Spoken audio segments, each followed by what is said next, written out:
সর্ষে ইলিশ আমরা সবাই খুব ভালো রান্না করি।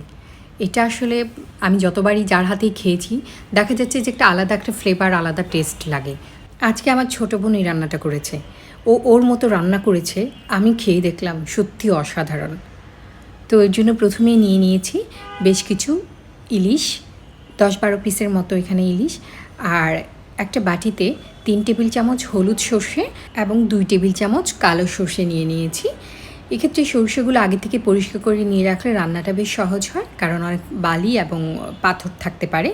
এবার 10-12টা কাঁচামরিচ নিয়ে সর্ষেটা কিছুক্ষণ পানিতে ভিজিয়ে রাখবো, সাথে কিছুটা লবণও দিয়ে দিয়েছি। এভাবে কিছুক্ষণ ভিজিয়ে রাখলে সর্ষেটা আর তিতে লাগবে না।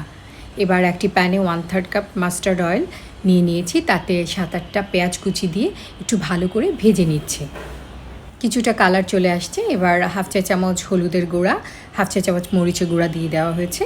এখানে শুধু একটু কালার আনার জন্য ব্যবহার করা হয়েছে, একটু সুন্দর একটা রঙ আসবে মরিচটাতেও, যেহেতু আগে যথেষ্ট পরিমাণ কাঁচামরিচ ব্যবহার করা হয়েছে সর্ষে বাটাতে, তাই আলাদা করে অত ঝালের প্রয়োজন নেই।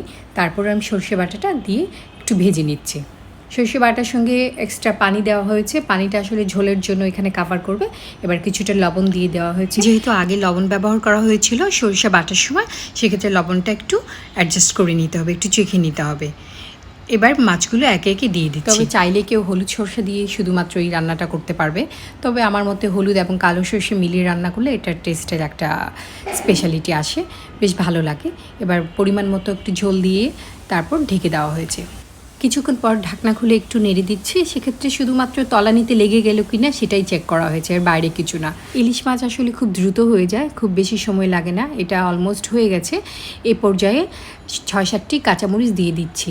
তেলটা উপর থেকে ভেসে আসছে, যেটা দেখেই বোঝা যাচ্ছে তরকারিটা হয়েও গেছে এবং খুবই লোভনীয় হয়েছে ইলিশ মাছ। আর এখানে কাঁচামরিচটা ব্যবহার করেছি ফ্লেভারের জন্য। তরকারিটা হয়ে গেছে, এবার সার্ভ করে দেখাচ্ছি। এই লোভনীয় তরকারি দেখে আসলে যে কেউ খুবই পছন্দ করবে, আর ইলিশ মাছ হলে তো আমাদের কথাই নেই। তো আশা করি আজকে ভিডিওটি ভালো লেগেছে। যদি ভালো লেগে থাকে আমার চ্যানেলের সাথে থাকবেন। খাবেন যখন ভালোটাই খান, রান্না হোক আয়ের মাধ্যম।